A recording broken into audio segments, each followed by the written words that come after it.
Namanya orang sudah jatuh cinta. Novi sudah terlanjur sayang kepada IR. Kemudian dia berusaha semaksimal mungkin untuk bisa menikah atau hidup bersama IR.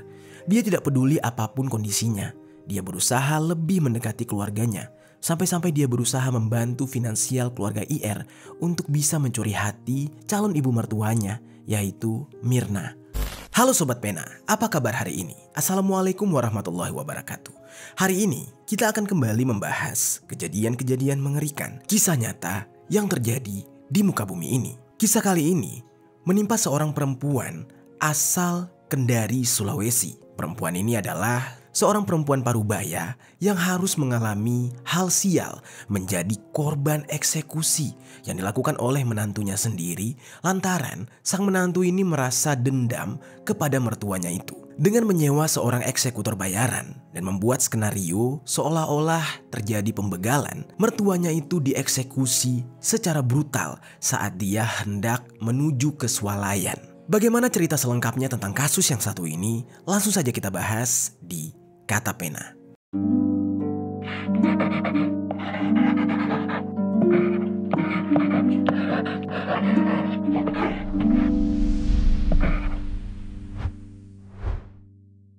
Seorang menantu perempuan menjadi otak pembunuh terhadap mertuanya sendiri di kota Kendari, Sulawesi Tenggara dengan modus menjadi korban begal.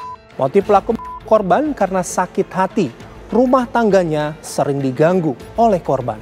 Sebelum kita mulai ke ceritanya, jangan lupa untuk subscribe channel ini dan bagikan video ini ke teman-teman kalian. Cerita ini dibuat berdasarkan berita yang sudah beredar dan diterbitkan oleh beberapa media publik yang aku sajikan dan aku rangkum dalam bentuk alur cerita. Kita mulai ceritanya. Jadi ada seorang perempuan yang bernama Novi Damayanti. Dia ini tinggal di salah satu perumahan BTN di Jalan Kijang, Rahandona, Kecamatan Poasia, Kota Kendari. Novi ini merupakan seorang perempuan kelahiran Jakarta tahun 1999, yang artinya usianya itu sudah mencapai 24 tahun. Dilihat dari laman akun sosial medianya, yaitu akun Facebook pribadinya, Novi ini pernah menempuh pendidikan di salah satu fakultas Halu Oleo atau disingkat dengan UHO Kendari antara tahun 2017 sampai dengan tahun 2020. Dan untuk saat ini, dia sudah bekerja menjadi seorang karyawan di stasiun pengisian bahan bakar nelayan atau SPBN yang berlokasi di Lapulu, Kecamatan Abeli, Kota Kendari. Di masa lalunya, pada usianya yang masih terbilang muda, dia ini bertemu dengan seorang laki-laki yang menarik hatinya. Laki-laki itu berinisial IR. IR ini merupakan seorang pekerja honorer di Bapeda, Sulawesi Utara. Entah bagaimana ceritanya Novi bisa bertemu dengan IR. Namun yang jelas, pada saat pertama kali mereka bertemu, Novi langsung jatuh cinta dan ingin sekali mengenal IR lebih jauh. Segala cara dilakukan oleh Novi di saat itu agar dia bisa dekat dengan IR. Sampai akhirnya Novi pun berhasil masuk ke dalam hidup IR. Dan di saat itu IR pun ternyata membalas usaha Novi dan perasaan Novi dengan rasa yang sama, yaitu dia juga suka dengan Novi. Singkat ceritanya, mereka berdua pun menjalin hubungan. Novi yang begitu bucin di dalam hubungan tersebut membuat IR juga merasakan hal yang sama. Dia tergila-gila dengan Novi hingga akhirnya membuat mereka berdua memutuskan untuk melanjutkan hubungan tersebut ke jenjang yang lebih serius. Di saat itu, mereka berdua satu sama lain saling mengenalkan kepada keluarga masing-masing. Saat IR datang ke keluarga Novi, keluarganya menyetujui hubungan mereka. Bahkan keluarga Novi menyambutnya dengan sangat baik. Namun sobat, ketika Novi yang diajak ke rumah IR, keluarga IR ini responnya ternyata tidak sesuai dengan harapan Novi. Yang mana di saat itu, ibunya IR yang bernama Mirna berkata kurang lebih seperti ini untuk Novi. "Kamu yakin sama anak saya?" ucap ibunya IR.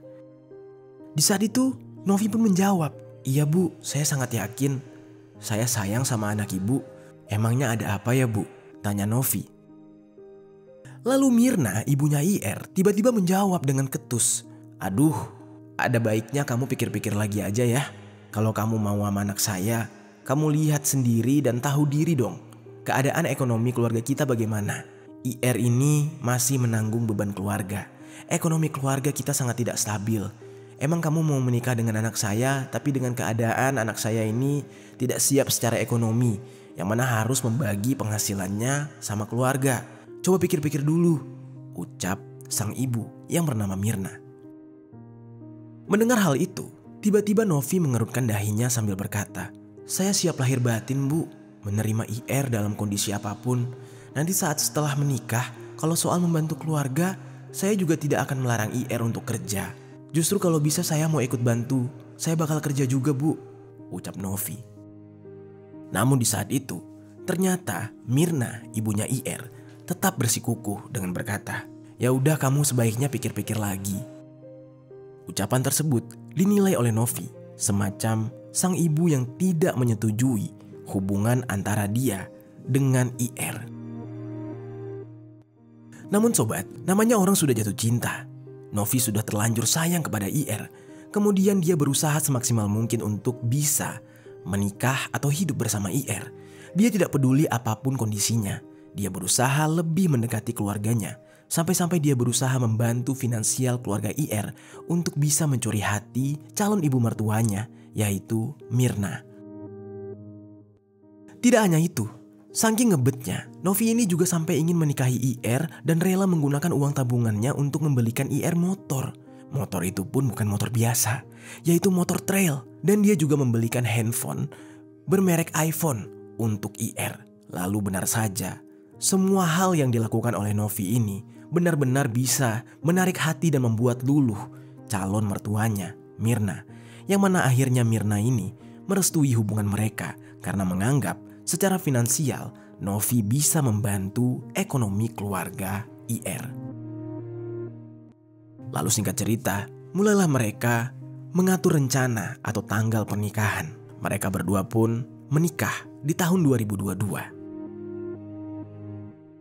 Setelah menikah, Novi, IR, dan juga mertuanya Mirna tinggal di sebuah rumah yang terletak di Kecamatan Sampara, Kabupaten Konawe. Pada awal-awal menikah, sifat Novi juga tidak berubah. Dia masih tetap royal kepada mertuanya dan juga bahkan sampai ke adiknya IR. Dia benar-benar setia kepada keluarga itu. Namun, lama-kelamaan, tiba-tiba saja sifat Novi yang royal, yang suka membantu perekonomian keluarga IR, itu berubah drastis. Dia secara mendadak mulai membatasi apapun yang dilakukan oleh sang suami. Dan juga dia mulai mengurangi jatah uang yang biasanya dia berikan kepada mertuanya. Begitu juga dengan uang yang diberikan oleh IR kepada mertuanya juga sama, dikurangi atau dibatasi. Alasan Novi di saat itu, dia mengatakan kalau mereka harus tetap punya pegangan dan harus mengatur keuangan mereka dengan baik. Di saat itu, IR merasa sangat aneh. Sifat asli Novi yang ternyata memiliki tabiat buruk tiba-tiba keluar semua. Semenjak itu, mertuanya, Mirna, yang awalnya baik kepada Novi, menjadi berubah pandangannya. Dia tidak menyangka kalau Novi ternyata tidak sebaik sebelum menikahi anaknya IR. Sampai pada suatu ketika, Mirna pun jadi jengah. Dia sering sekali mencampuri urusan rumah tangga Novi dan IR, yang mana hal itu sebenarnya tidak sepatutnya dilakukan oleh Mirna selaku mertua dan orang tua dari anak laki-laki. Ya walaupun dia melakukan hal ini karena melihat menantunya sudah mulai berubah sikap. Dan singkat cerita, sikap Mirna yang mencampuri urusan rumah tangga anaknya ini lama-kelamaan membuat anaknya sendiri jadi muak dan jengkel. Namun di satu sisi, anaknya IR itu juga bingung harus melakukan apa. Bertahun-tahun, selama ini mereka hidup di dalam satu rumah yang sebenarnya baik-baik saja. Sekarang berubah keadaannya menjadi tidak baik, yang mana setiap harinya sudah mulai diwarnai dengan percekcokan yang tidak bisa dihindari. Di saat itu, Mirna sang mertua sering sekali menyuruh anaknya IR untuk mengakhiri saja pernikahannya dengan Novi. IR di saat itu benar-benar kebingungan. Di satu sisi, dia tidak tahan dengan sang ibu yang terus mencampuri urusan rumah tangganya. Tapi di sisi lain, IR juga tidak terima dengan sikap sang istri yang semakin hari bukannya semakin membaik dengan sang ibu, tetapi malah justru semakin jauh dengan ibunya. Akhirnya, karena IR tidak mau durhaka kepada sang ibu, dia juga muak dengan kondisi tersebut. Kemudian, dia mengambil langkah untuk menceraikan istrinya. Namun sobat, karena Novi ini sangat mencintai IR dan tidak mau kehilangan IR, jelas saja dia menolak. Dia tidak mau harus berpisah dengan IR. Dan di saat itu, IR tetap ngotot dengan keputusannya untuk menceraikan Novi. Namun Novi juga ngotot tidak mau bercerai. Sampai-sampai untuk mencegah perceraian mereka tersebut, Novi berniat untuk menjebak suaminya dengan menggunakan narkoba.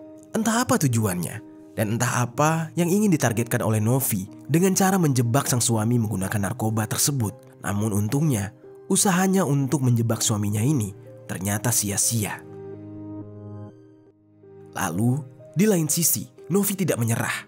Novi mencari cara lain, yang mana dia nekat melaporkan suaminya itu ke kantor polisi atas tudingan KDRT. Padahal, hal tersebut sama sekali tidak dilakukan oleh IR. Atas laporan yang dilakukan oleh Novi ini, keluarga dari IR itu sempat bingung, terutama sang mertua Mirna. Dia bertanya kepada Novi, kapan IR pernah melakukan KDRT? Dan di saat itu, Novi tidak bisa membuktikan hal tersebut. Dan Mirna, selaku mertuanya, meminta kepada Novi agar mencabut laporan palsu tersebut. Dan ternyata, sesuai dengan rencananya, Novi kemudian memanfaatkan situasi dengan mengatakan kalau dia akan mencabut laporan itu dengan syarat Mirna sang mertua dan keluarganya berlutut di kaki orang tua Novi dan berjanji agar IR tidak akan menceraikan dia. Lalu pada saat itu, Mirna sang mertua berpikir, daripada anaknya yang selama ini menjadi tulang punggung keluarga masuk penjara, lebih baik dia menuruti permintaan dari sang menantu. Dan dengan terpaksa, dia melakukan apapun permintaan Novi dan berlutut di kaki kedua orang tua Novi dengan meminta maaf untuk tidak memperlakukan Novi dengan buruk dan juga tidak lagi ikut campur urusan rumah tangga Novi dan IR. Lalu ternyata setelah kejadian tersebut, semua permintaan Novi sudah dipenuhi. Tapi Novi ini bukannya sadar dan memperbaiki diri agar tidak diceraikan. Yang ada, dia malah semakin menjadi-jadi. Dia bukannya mendekati keluarga IR, bukannya mengambil hati keluarga IR lagi, tapi egonya yang tinggi membuat dia menjadi lebih egois dengan mengatakan kepada suaminya kurang lebih seperti ini. Mas, aku tuh gak suka ya kamu dekat sama keluarga kamu. Apalagi kamu ngasih-ngasih uang nafkah. Itu kan bukan tanggung jawab kamu. Udahlah, kamu sudah nikah. Apa coba masih dekat sama orang tua? Apalagi adik kamu tuh. Masih aja kamu akrab dan nempel sama dia, ucap Novi. IR yang selalu kalah jika berdebat dengan Novi hanya bisa diam. Dia tidak berani membantah apapun. Bahkan semakin hari Novi ini semakin aneh. Dia sering sekali berkata agar suaminya itu jangan bekerja dan diam saja di rumah. Namun ketika keinginannya itu dipenuhi oleh IR, dia berkata kepada IR lagi dengan mengejek, hanya tahu diam di rumah aja, gak mau tanggung jawab. Yang mana hal itu ternyata membuat IR ini jadi serba salah. Dia bekerja, dia disalahkan karena hasil dari dia bekerja diberikan kepada orang tuanya. Tetapi jika dia tidak bekerja, dia malah dikata-katai. Di saat itu, IR semakin lama semakin frustasi. Di dalam rumah tangga mereka tersebut, justru sang mertua, Mirna, sudah semakin gregetan dengan sikap Novi. Sampai-sampai Mirna yang tadinya sudah berjanji tidak akan ikut campur lagi urusan rumah tangga anaknya tersebut, dia jadi turun tangan karena kasihan melihat anaknya IR. Hingga tibalah pada suatu hari, Novi di saat itu melihat ibu mertuanya ini masih saja mencampuri urusan rumah tangganya. Kekesalannya pun tidak bisa dibendung lagi. Hal itu membuat dia tidak bisa diam saja. Dia ingin melampiaskan rasa kesalnya untuk membalas dendam kepada mertuanya, Mirna. Namun pada saat itu, dia tidak tahu harus melakukan apa. Hal yang paling ampuh untuk membuat mertuanya jerah, dia pikirkan matang-matang. Sambil mencari ide, Novi berjalan-jalan di sekitar rumahnya hingga pada akhirnya dia bertemu dengan seorang tetangga yang bernama Firman. Saat itu, Novi ini bercerita kepada Firman soal apa yang membuatnya gelisah. Dan Firman yang mendengar cerita Novi kemudian berkata kurang lebih seperti ini. Kenapa gak kamu santet aja? Kalau santet kan gak bakal ketahuan. Kamu gak perlu capek, tinggal bayar dukun. Sudah mertuamu pasti bakal menderita, ucap Firman. Mendengar hal tersebut, Novi pun menjawab, iya juga ya, ada benarnya juga kamu Man. Tapi masalahnya nih aku belum pernah. Jadi aku gak ada kenalan dengan dukun manapun. Coba dong kamu bantu aku, ucap Novi kepada Firman. Lalu Firman pun menyanggupi dengan berkata, ya udah gampang, nanti aku carikan. Kamu siapkan aja biayanya ya. Dan Novi pun mengiyakan. Novi pun menyiapkan dana yang diminta oleh Firman tadi. Dan dia langsung menyetorkan dana tersebut kepada Firman. Namun sobat, ternyata di sini Novi dikerjai oleh Firman. Karena Firman tahu dengan menipu Novi juga gak akan berani membongkar hal ini. Karena ujung-ujungnya nantinya dia bakal malu sendiri karena ketahuan ingin menyantet sang mertua. Dan di saat itu Firman pun berhasil menipu Novi dan mengambil semua uang Novi. Setelah mengetahui fakta kalau Firman ini tidak benar-benar mencarikannya dukun dan ternyata dia hanya ditipu oleh Firman, Novi pun tidak kehabisan akal. Dia mencoba untuk tetap baik kepada Firman dan langsung mendatangi Firman. Di saat itu, Firman pun tidak bisa berbuat banyak. Novi memberikan kesempatan lain kepada Firman. Dia berkata, ya udah gak apa-apa, kamu sudah bohong, sudah menipu aku, tapi aku tetap gak marah. Sekarang kamu bantu aku cari jalan lain. Gimana caranya aku harus balas dendam? Udah lupain masalah dukun, uangnya kamu ambil aja, anggap itu ongkos. Pada saat itu, entah apa yang ada di dalam pikiran Firman, tiba-tiba dia menyarankan Novi untuk menghabisi nyawa mertuanya, Mirna, dengan cara menyewa eksekutor bayaran. Dan eksekutor bayaran yang dimaksud adalah dirinya sendiri, Firman. Di saat itu Firman berkata kurang lebih seperti ini, ya udah sih, habisi aja mertuamu. Kamu mau hilangin nyawa dia toh? Kalau kamu gak mau mengotori tanganmu sendiri, ya udah gunakan saja orang bayaran. Kalau kamu gak mau cari-cari lagi, biar aku aja yang habisi, ucapnya.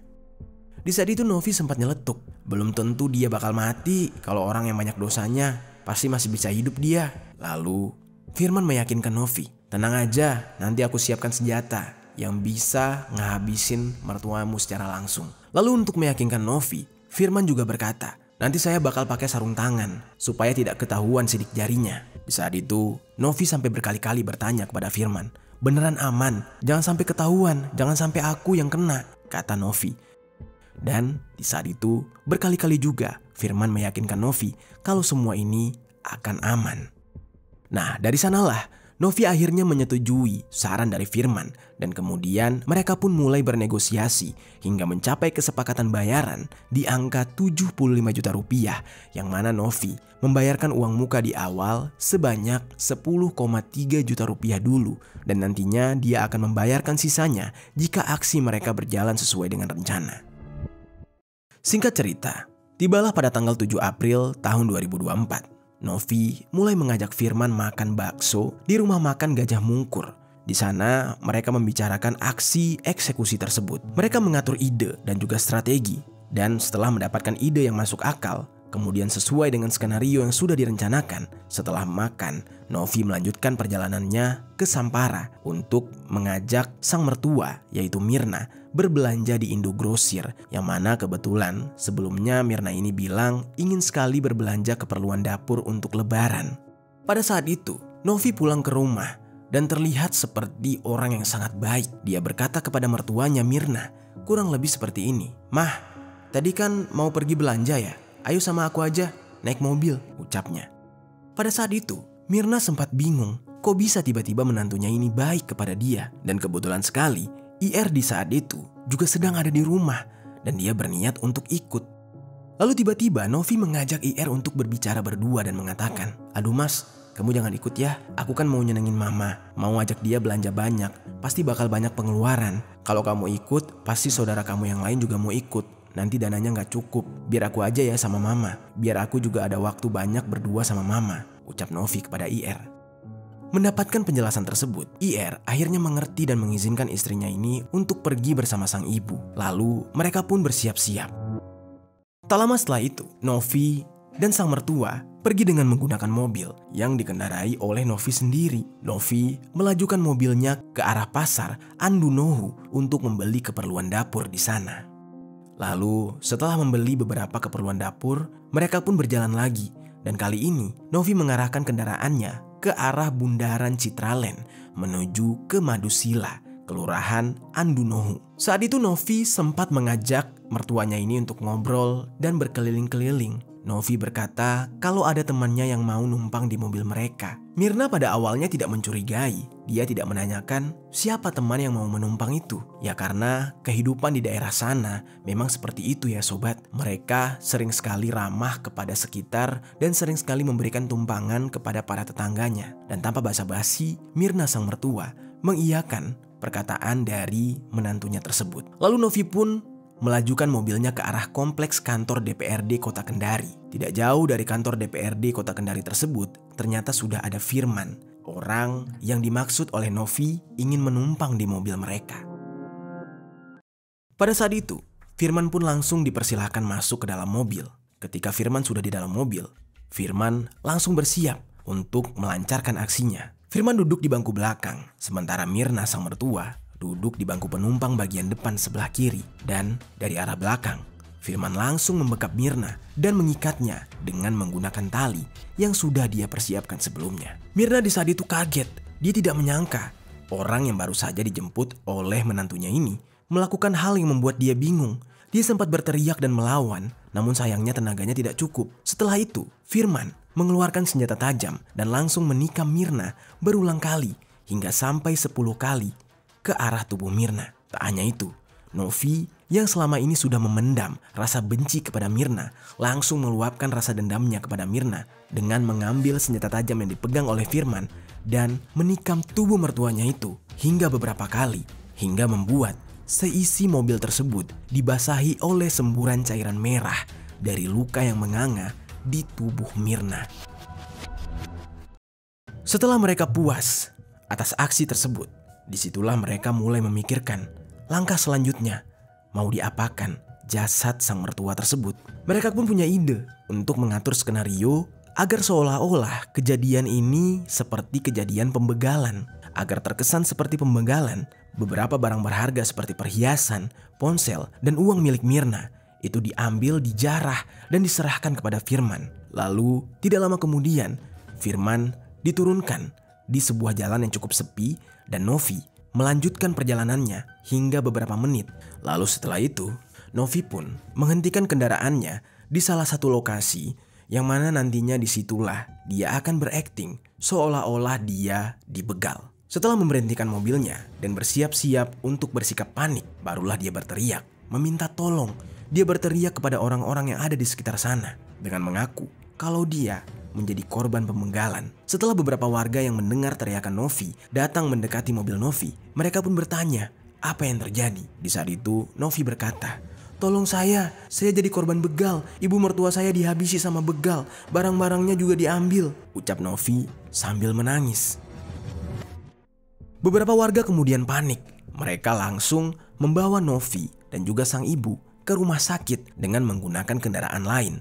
Sementara mobil Novi ditinggalkan di TKP. Setelah tiba di rumah sakit, yang dirawat hanya sang ibu. Namun di saat itu kondisinya sudah tidak memungkinkan untuk menolong nyawanya. Dan Novi membuat laporan palsu dengan mengatakan kalau dia dan ibu mertuanya sebagai korban pembegalan.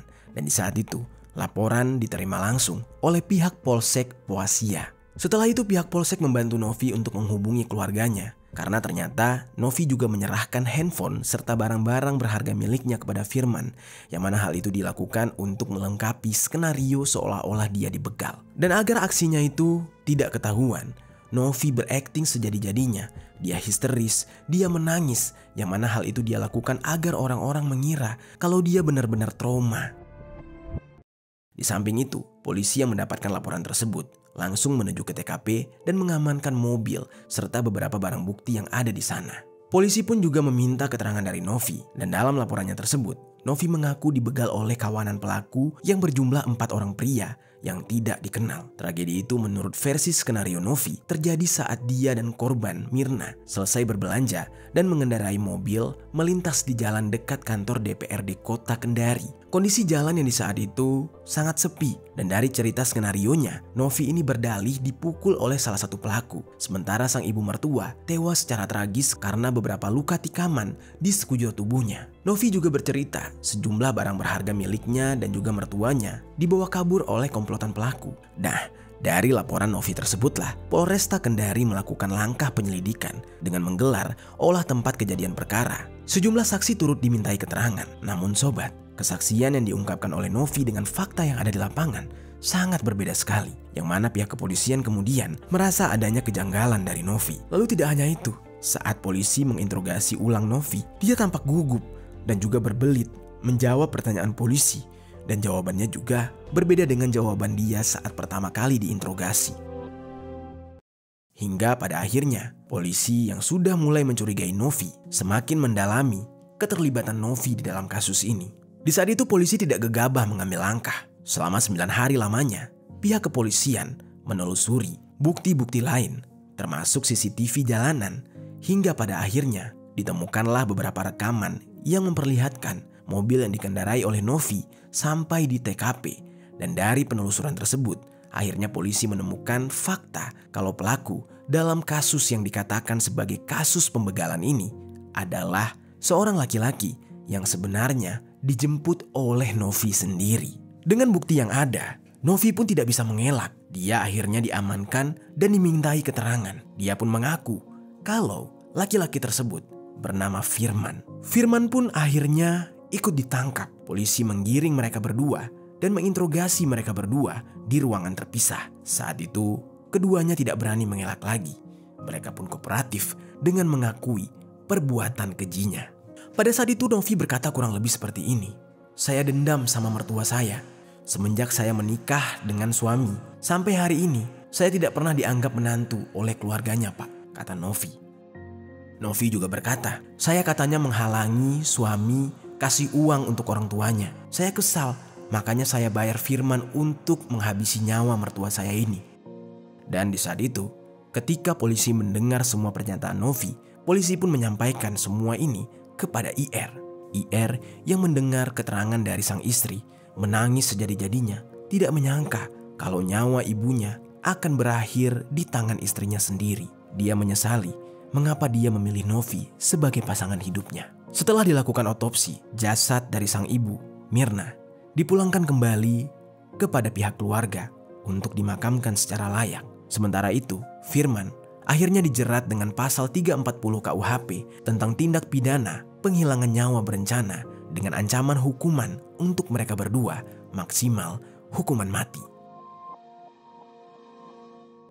Itu dia sobat, kisah dari Novi, sang menantu durhaka yang menghabisi nyawa mertuanya karena perubahan sikapnya setelah menikahi sang suami. Apa pelajaran yang bisa kita ambil dari kisah ini?